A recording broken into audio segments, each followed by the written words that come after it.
Welcome back, MTG Joe here. We're going to be doing another weekly meta breakdown, and we're finally going to be looking at historic best of one since the release of Wild of Drain. Took a little bit of time to get a bit of diversity in here with some of the new cards seeing play, but we're going to take a look. We're going to look at popularity of the day, overall win rates, kind of looking at the format itself. All in all, format is still largely dominated by One Ring, Shieldred, and Bowmaster. A lot of that has not changed. Best of one does tend to be a little bit more aggressive, so you will see some combo decks that might sneak in there. But looking at like some of the other formats, it is very much Bowmaster controls how the format is played. If you're looking for standard, best of one, best of three, we'll cover Explorer. And Alchemy is basically play a Bowmaster One Ring deck, otherwise just don't play anything at all. It's like 70% of the meta is black-based Bowmaster deck, so probably not going to do an installment of that video itself. So this will be the best of one. I did best of three last week, but as always, we're getting the data from Untapped GG, companion tool that runs alongside Arena's client, aggregates user win rates, including your own, so you can track your own games, and then it takes other users' decks and gameplay. There's a whole bunch of cool stats. Link is in the video description if you want to get started with Untapped. And then I'll paste and timestamp all these deck lists, so don't worry about it. So Platinum to Mythic rank for this one. Don't worry about the date here. This is just popularity of the date. Wizards has continued to be the most popular deck in the format. It is a linear aggressive deck that's largely can ignore Bowmaster. 3 toughness is big on a lot of the creatures. Flying gets over tokens, and you have expressive iteration. You have ways to kind of draw cards without actually drawing cards that trigger the Bowmaster. Can still be a bit of a problem with the One Ring, Shieldred gaining you a bunch of life, but it is quite formidable of a deck. One of my favorite decks to play, actually. We then have Mono Black Control, which is at 7%. Mono Red Aggro has seen a resurgence, a deck that I played a lot of in the past, but Return to Cleveland is on the agenda. We have Rakdos Midrange, Mono Green Devotion, No Color Paradoxical Storm, kind of all climbing up the ranks. The one thing I'll say about Mono Green Devotion, in best of 3, this is like 30% of the meta. It is a very popular deck in best of 3. I think it is better suited in best of 3 because the format tends to be a little bit less aggressive. It also gives you access to a full Karn Wishboard of 15 silver bullets as opposed to 7, so no picking and choosing needed. The Wizards matchup can be quite difficult at times for that deck. Just going over the top, being very aggressive, putting a lot of pressure on your opponent. So the one thing, it doesn't really show up here, Mono Green Elves, even in the stats itself, there wasn't a huge volume of games, but Elves was having kind of a resurgence at 60%. So we'll cover that as one of the decks for the day, but looking at Wizards, we've seen it in the mid-digits, mid-teens for quite a while. It's actually kind of decreased recently, and it might be in part because we see like Mono Black Control pretty much be around the same. A lot of these decks haven't really changed much. We see Mono Red, which was like 4% and now upwards of like 6.4. So we're seeing some kind of trends in terms of that. Mono Green Devotion's kind of been on the downturn. So kind of interesting how Mono Red's been kind of up and down overall in terms of win rates over the last little bit. But we will jump into it. So it's like Mono Red for today has been really rough, but then when we look at the stats itself, it's actually been fairly decent overall, so it could just be a weird trend thing for the day. So 34,000 games played, Platinum to Mythic rank from September 19th to the 26th. Again, apologize in advance. I'm very sick with a cold and stuff. I've kind of got my voice back, so if I'm a little raspy and stuff like that, I do apologize for that. So the highest win rate deck is Mono Black Control. No surprise to literally no one. A deck featuring 4 Bowmaster, 3 One Ring, 3 Shieldred is the top of the meta. And this is kind of a interesting build. You'll notice a lot of one-ofs, including a Beseech Dimir. This provides access to almost a toolbox style strategy. So kind of going over the cards itself, this one's at 67%. So you have your Fatal Pushes, Inquisition, Thoughtseize, 3 of each. You have Go for the Throat in here, as well as a copy of the Lonely End. So this is an interesting alchemy removal spell. So it benefits you in terms of being on the play. So if your opponent, on the draw, your opponent was on the play, you gain 3 life from this. So it's a flexible kind of spell. So worst case, it's -3/3 at instant speed, or notably removing 3 loyalty counters from Planeswalker. Your opponent has a Karn and they minus, anything like that, you get that value. An interesting card here, Knight of Dusk's Shadow. So notably, this is being played for your opponents can't gain life.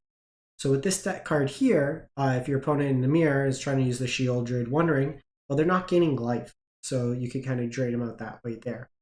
Obviously, Bowmaster, very polarizing card. Hurts you for drawing cards, hurts you for having 1 toughness, hurts you for trying to play the game of Magic the Gathering. Sheoldred's Assimilator. Kind of graveyard hate, lets you provide some value. Obviously bad into Bowmasters, but even if it comes into play, steals your opponent's Bowmaster or kind of value card out of the graveyard, can have some utility by putting what copy into your deck. Edict for Sweeper, Sign in Blood for card advantage, also kind of combos. So if you have Bowmasters out or Sheoldred, you can point this at your opponent. They draw 2 cards, lose 2 life, and with Bowmaster, they take 2 damage, or with Sheoldred, they take 4 damage. So it's card advantage or burn spell, depending on how you look at it. 2 Lord Skitters in here, graveyard hate, go wide kind of effect. Beseech lets you tutor stuff. 2 cards in here, and there's a Karn board, Languish as a sweeper. The End, just catch all removal, and then 2 invoked there. So notably, Beseech can find you a lot of these copies. So while you see 1 of with the Beseech, it's almost like you're playing 2 of in the deck. 2 Castles, 2 Hive of the Eye Tyrants, and Takenuma. Your sideboard options, you have Tormod's Crypt for graveyard hate. Grafdigger's Cage is really nice as well. Shuts off the Dredge decks, shuts off wizards from being able to target their spells from the graveyard. So a lot of utility there. Needle can name like Yawgmoth decks, stuff of that nature. Liquid Metal Coating with Karn. You can, on their upkeep, target one of their lands, and then they can't activate it. And then with Karn Plus, you can also destroy their lands. Karn Silex is a sweeper. One Ring, copy number 4, and then Wormcoil Engine as a way to just have a good beater and lifelinker in the sideboard. Moving on, we have Izzet Wizards. And this is an interesting list, kind of a throwback to the older versions. 66%, but personally, I would play Flame of Anor. Like, no Flame of Anor in this deck. I'm on 3 copies in my versions. It is a very, very good card. It is very useful in the sense that dealing 5 damage, notably hits Sheoldred. Can help with if you run into like the bigger creatures of mono green. 2-for-1s you in often cases, just provides a lot of utility. But this version's on the Mentor Guidance. For expressive iterations, your burn package the same. I still prefer the instant speed package of Consider and Play with Fire over having access to the Tempt versions from Lord of the Rings set. The sorcery feels really bad to kind of play at that. It doesn't let you be as tricky. But in my version on 3 expressive iteration, -1 Mentor's Guidance, and then 2 Flame of Anors kind of mixed into there. I'm also up in terms of line counts. You should also be playing, instead of the Shivan Reefs, play the Horizon lines from the most recent set. So while this one has a little bit better win rate, I think we're going to pull up another copy of Wizards. So this one's like Delmo's list that he's been running. Just want to see if there's another version. Okay, there's not really. This is like another iteration of the deck. Again, like, I'd say mirror the mana base with this one with like Fiery Islets instead. But the card that like I haven't been too impressed with Frolicking Familiar in the deck. The Bone Crusher Giants are kind of an answer to the One Ring's protection. But the big thing with this deck, while you do have more explosive starts, you have Song of Totenzan in there. You lose a lot of card advantage, no expressive, stuff like that. And in a meta where like black's very prominent in removal, you kind of lose that card advantage. Having the expressive iterations is really big in the deck itself. We then move to Dimir Dredge. So nothing really changing in this deck here. Dredge is kind of a deck that's kind of self-contained. So unless you get very like explicit graveyard interactions, it's going to largely be the same. The intent here is to self-mill yourself, and through self-milling yourself, you get things to come back into play. Narcomoeba just triggers from being milled into your library. Bloodcast when you play a land. The Prize Amalgam comes back if something else came back from your graveyard. Silver Smote if you gain 3 life, which comes from the Creeping Chill. And then you have like the Haunted Deads in here. Driven Despair lets you force discard out of your opponent through the Despair mode. And then Wonder gives your creatures flying if you have an island in your mana base. Putting stuff into your graveyard through like Secret Keeper's Mill effect, Otherworldly Gaze, Stitcher Supplier. And the big thing is the 10 cards from Glimpse the Unthinkable. One card you could potentially consider as kind of more of a fair beatdown is the new Dimir adventure card, the Wake Me Up Inside and then Horror creature.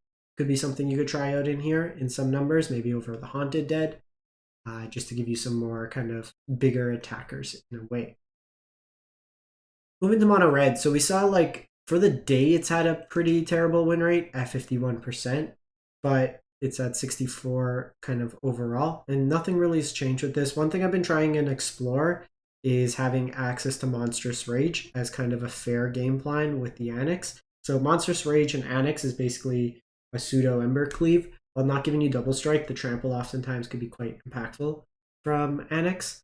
I think largely Torbrand is too slow for the format.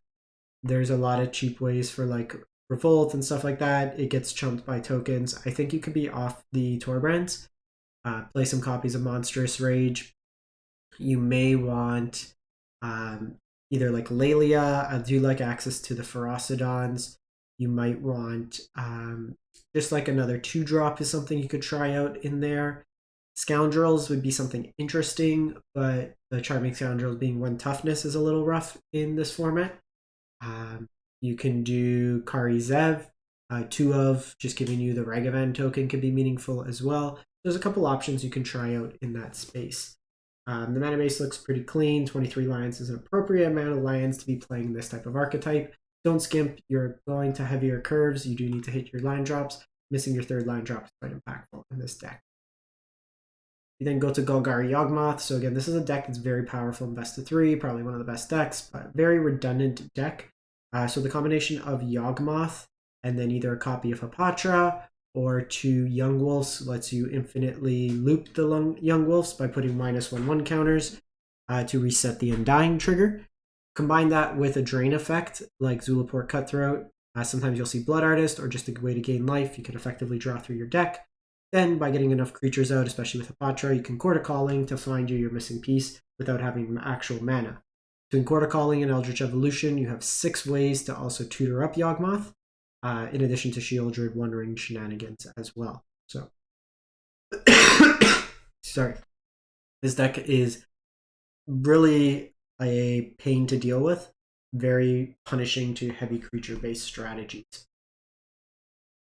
Then move to Dimir Ninjas. This is one of the most fun decks in the format. I will say a little bit hard to play because you are usually there's a lot of bouncing shenanigans that happen. But the Alchemy buffed a bunch of these. So Circuit Hacker, Thousand Face Shadow, all got reduced ninjutsu costs. You have the Retrofitter Foundry combo. So you have the Changeling Outcast, which is a changeling, which counts as both a ninja as well as a Thopter, so you get that value there, so you can kind of play that Thopter game, turn 1, get 4/4s, but you can also just ninjutsu early. The nice thing with Ornithopter is it's a free evasive creature that you can ninjutsu. Now, the thing is, once you kind of set up a board state where if you have a Silver Fur in play, or you ninjutsu a Silver Fur, so then the Silver Fur reduces the ninjutsu abilities of creatures you control by 1. So you could basically get to a state where Thousand Face Ninja, ninjutsuing, if you have 2 of them, you could kind of loop them back and forth before damage is dealt, each one copying a copy of Silver Fur Master, and then reducing the ninjutsu cost, but making copies of the Lord effect. So you could kind of stack your team fairly wide. I have a video demonstrating this. The first gameplay we kind of go off. It's easier to kind of see in visual views. Because you're kind of playing it out. You could also copy like Bowmasters with the deck, you have Spell Pierce, and Fatal Push as cheap disruption. This is a deck that I will say takes practice. My first few games were very awkward, knowing what hands to keep, just how to play it out. You are fairly contingent on your first creature kind of surviving, and there isn't a whole lot of extra card advantage necessarily. Like Moon Circuit Hacker can provide you some card draw the turn it comes in, but you are relying on like the scry and effects like that. But definitely a fun deck to play, one that rewards you with tight gameplay once you have a chance to kind of go through. Like I said, Mono Green Devotion, very, very powerful in best 3. Not the best option for best of 1, so we're not going to cover it there. But the Mono Green Elves deck is one that I just wanted to kind of cover. Had a fairly high win rate overall for the day. Overall seems to be in like the 54% range. And kind of the tech that they've been adding is 2 copies of Ancient Imperiosaur. So this has Convoke. So if you have 7 creatures, you can cast this for free. And it enters the battlefield with 2 on encounters for each creature that convoked it. So this can just become a very large evasive creature. So with this version going with the Imperiosaur over the Craterhoof package, so less kind of all in the Craterhoof, and this just allows you to have a big beater. I like the Freyalies in the deck. I think this makes it a little bit more resilient to removal. The one thing I will say about this Elves deck is playing 8 1-mana 1/1s and then a 2-mana 1/1 feels very bad into a Bowmaster meta. While you don't draw cards, as long as you get the Lords out, you're probably okay, but the Perpetual Effect, giving cards in your hand +1 can be useful. The Seeking an Elf is card advantage. I think this card's very good and can help overall the deck itself.